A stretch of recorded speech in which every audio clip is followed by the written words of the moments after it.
चैतन्यं शाश्वतं शान्तं व्योमातीतं निरञ्जनं नादबिन्दुकलातीतं तस्मै श्री गुरवे नमः।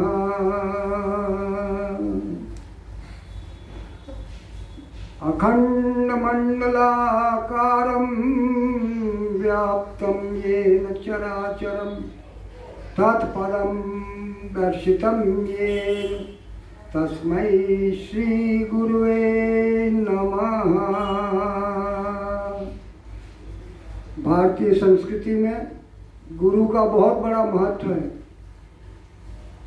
श्री रामचरितमानस में भी कहा गया है, वंदो गुरुपद पदुम परागा सुरुचि सुवास सरस अनुरागा। श्री गुरुपद नख मणिगण ज्योति सुमिरत दिव्य दृष्टि होती। आत्म प्रकाश आत्मदर्शन गुरु की कृपा से होता है। गुरु बिना भवनिधि तरई न कोई, जो विरंचि शंकर सम होई। बगैर गुरु किए ब्रह्मा विष्णु महेश के समान भी विद्वान और ज्ञानी क्यों न हो, भव निधि से भव सागर से वो पार नहीं हो सकता है। इसलिए जीवन में योग्य सिद्ध गुरु अगर मिल जाते हैं तो अवश्य उन्हें अपने गुरु बनाना, उनकी शरणागति में रहना है, तो इसका अपना आत्म कल्याण होता है। प्रिय सज्जनों, इस समय में महामारी का घोर संकट हमारे देश में, सारे विश्व में आया हुआ है। ये अज्ञात महामारी रूप राक्षस जो अदृश्य है, दिखाई नहीं देता है, इससे निजात पाने के लिए हमें कुछ साधन करना चाहिए और उससे जो है सो हमें आत्मबल बढ़ता है। इससे निजात पाने के हेतु आत्मबल बढ़ाना बहुत जरूरी है। सकारात्मक ऊर्जा अर्जित करना बहुत आवश्यक है। सकारात्मक ऊर्जा कैसे प्राप्त होती है? वो जो है प्रभु के सुमरण से, राम के सुमरण से, और राम तेरे नाम से पानी में पत्थर तैर गए, पानी में पत्थर तैर गए, इंसान कैसे ना तिरे। राम की शक्ति बड़ी प्रबल है। राम नाम के 2 अक्षर में सब सुख शांति समाई। आधिक व्याधिक देहिक तापा, राम राज्य मह कहु न व्यापा।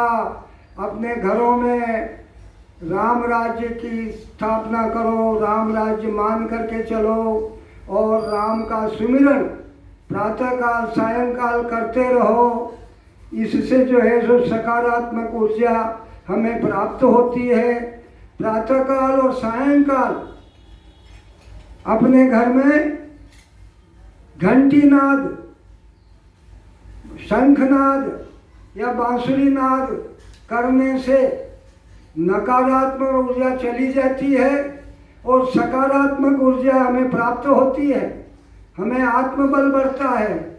इसलिए घर में जो है सुबह और शाम घंटी की आवाज़ अवश्य होना चाहिए। आजकल के वैज्ञानिक और पाश्चात्य सभ्यता में भी द्वार पर बांधने की घंटियों का चलन चला हुआ है। गिरजाघरों में भी घंटा नाद होता है, इसलिए सुबह शाम घंटी अवश्य बजना चाहिए इस तरह से। और शंखनाद अवश्य होना चाहिए, शंखनाद, बांसुरी नाद, और बांसुरी अधिकतर बांस की होना चाहिए, उसका विशेष प्रभाव पड़ता है। इनसे जो है सो हमें सकारात्मक ऊर्जा प्राप्त होती है। जैसे हमें भी सुबह शाम बांसुरी बजाने का शौक है, हमें अभ्यास है।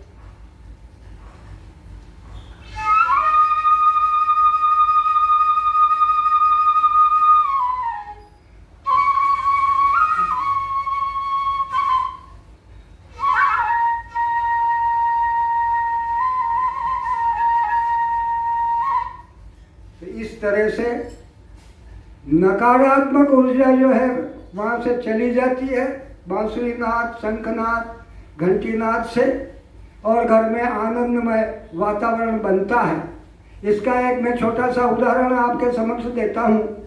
एक बहुत छोटा सा शिशु बालक, 6 महीने का, अगर वो रो रहा हो और उसके सामने कुछ भी जो है सो आप घंटी, घुंघरू कुछ भी बजा देते हैं तो प्रसन्न हो जाता है, खुश हो जाता है, उसका रोना बंद कर देता है। अर्थात इससे सिद्ध होता है कि इससे जो है सो सकारात्मक ऊर्जा आती है और अपनी आत्मशक्ति बढ़ती है। तो आज अंत में जिन माताओं, बहनों, भाइयों ने अपने परिवार को खोया है, उन सबको, उन परिवार वालों को भगवान हिम्मत बंधाए, उन्हें सकारात्मक ऊर्जा दे, और जो दिवंगत हो गए हैं भगवान उन्हें सुख शांति प्रदान करे, उनको आत्म शांति प्रदान करें। इतना ही कहते हुए सर्वे भवन्तु सुखिनः, सर्वे सन्तु निरामयाः, सर्वे भद्राणि पश्यन्तु मा कश्चित् दुःखभाग् भवेत्। सब निरोग बने, सुखी बने, इसी अपनी श्रद्धा और भक्ति और भावना के अनुसार मैं अपनी वाणी को विराम देता हूँ। बोलो कृष्णचंद्र भगवान की जय, श्री रामचंद्र भगवान की जय। नमः पार्वती पते, हर हर महादेव। फिर कभी अवसर होगा तो 2 शब्द फिर सुनाने का प्रयत्न करूँगा।